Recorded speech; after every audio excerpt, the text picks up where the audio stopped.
All right, so hey, I'm only about a 6.7, I think, 3/4 of a mile into my run. And you guys have been listening, you've heard me talk about this accident that I was in. I got hit by my bike, I should say I got hit by a car when I was on my bike and broke my collarbone. It was about 6 weeks ago. This place still kind of bugs me.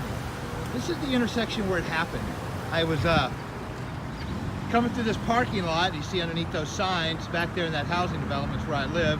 I was coming through the parking lot. I had a green light right here and I was going through this intersection and there was a car that wanted to make a left.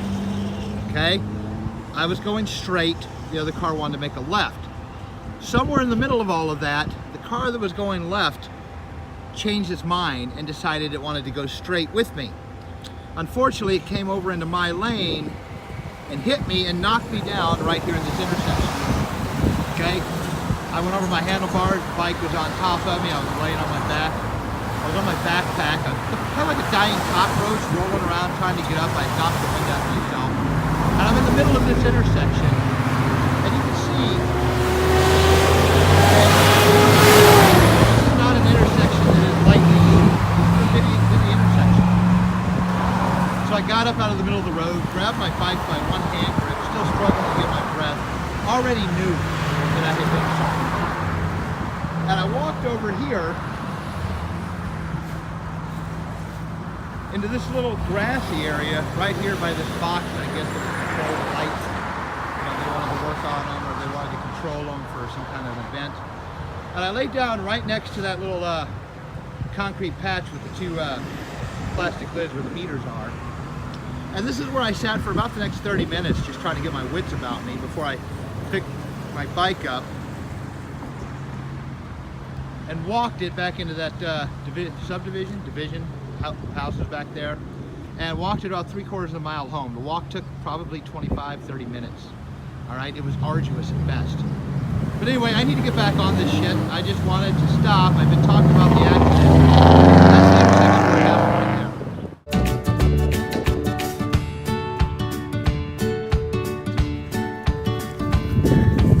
All right, get away from me. All right, guys, look, I'm about 1.5 miles into this. No problem, a little hot, muggy, like I said, but other than that, going good.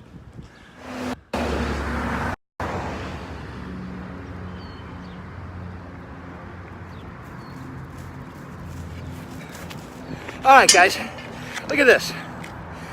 I am only 2.85, basically 3 miles into this. All right, clearly I'm already starting to lose some fluids on this one. Still doing good, I'm okay. I wish I would have drank a little more before I left, but you know, these are the things you deal with. So there I am, 3 miles, probably about halfway done, maybe just a little bit less than half. All right, everything is okay.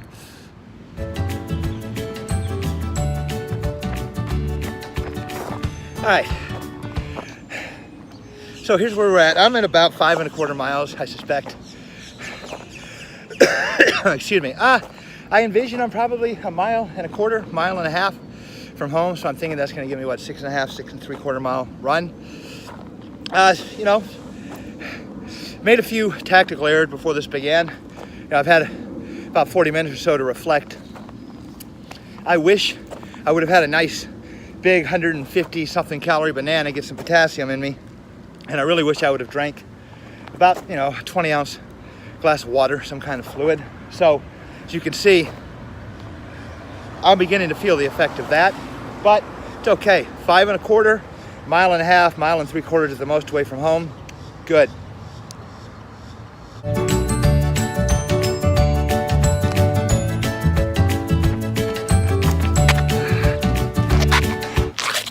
All right, guys, this is 6.5. So this is the farthest I've run since my accident. And truth be told, this is probably the farthest I've run in about, I don't know, probably almost a year and a half, maybe 16 and a half, 17 months. This is definitely the farthest I've run in that amount of time. I'm really starting to pay for some tactical mistakes I made earlier. Number one, I should have had a bite to eat, 150, 200 calories, 20, 30 minutes before I left. I didn't do that. I should have brought some water. I didn't do that. I should have at least drank 20, 30 ounces of water before I left. And I didn't do that. So here we are 6.5, I guess, a little over 6.4, 6.5 miles later. And those mistakes are beginning to pay dividends now. All right, it's beginning to get worse. But I think I'm a little less than half a mile away from the house. So as far as that goes, I'm good.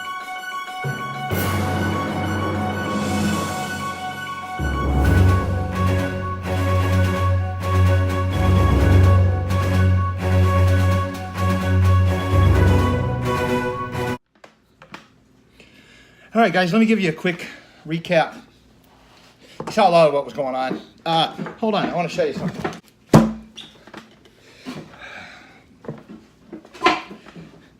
This right here, 20, well, I don't know.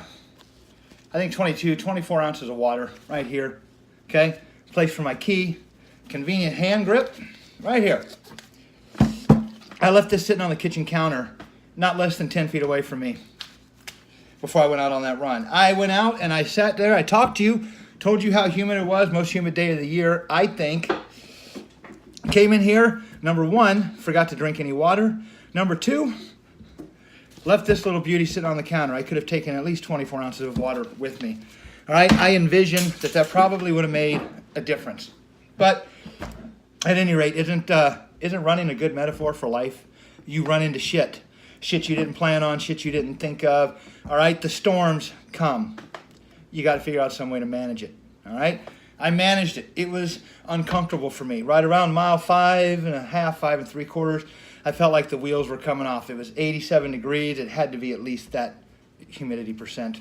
And I'm still 1.25 miles, 1.5 miles from home. So at that point, you just have to figure out some way to deal with it. Okay? It's too late. You're in it. And that's the beauty of it. Okay? When you're out there in it, you have to figure the shit out. All right? You can't just close the door, come back inside and sit down and say, I think I should wait for a more opportune time to do this. It's too late. All right? Rough seas make skilled sailors. So, anyway, it was very uncomfortable. But I like to tell you that the more often you expose yourself to discomfort, the more comfortable you'll be in his presence. It's things like this that do that. And maybe you're not a runner. Maybe you're not a biker. Maybe you're not an endurance athlete. So you might be asking yourself, well, why is it necessary for me to expose myself to discomfort? I'm not going to be on any 40-mile runs. I'm not going to bike across the country. No, but I guarantee you at some point before you leave this earth, you're going to experience some pain. You're going to experience some suffering. I don't know where it'll come from, but I can assure you it's going to come. When it comes, where are you going to pull from? What experiences with pain and suffering are you going to draw on that you can reassure yourself, shit, I've done worse. I've done worse than this. I can do this too. All right? The more often you expose yourself to suffering, the more comfortable you'll be in his presence. All right, running, obviously, it's cardiorespiratory training. Obviously, it's training for your legs, training for fitness. It does a lot of things, all right? But it has some ancillary benefits too, not the least of which being it gets you comfortable dealing with the demons in your head. The no monsters, the I can't monsters, the stop monsters. Running forces you to fight them back. When you step into that arena, you have to slay dragons, okay, because they're in there. And depending on your level of fitness and the temperature and the humidity and the conditions and how long it's been since you've done it, at some point during your run, you're going to encounter those demons, all right? You're going to have something to draw on, okay? That's it. I want to keep it short, keep it sweet. I just want to check in. I think it ended up being 7, maybe 7.1. I'll have to check my Strava. I'll post it in a half hour or so. Anyway, Michael, Resolve Life Training. Listen, do the work.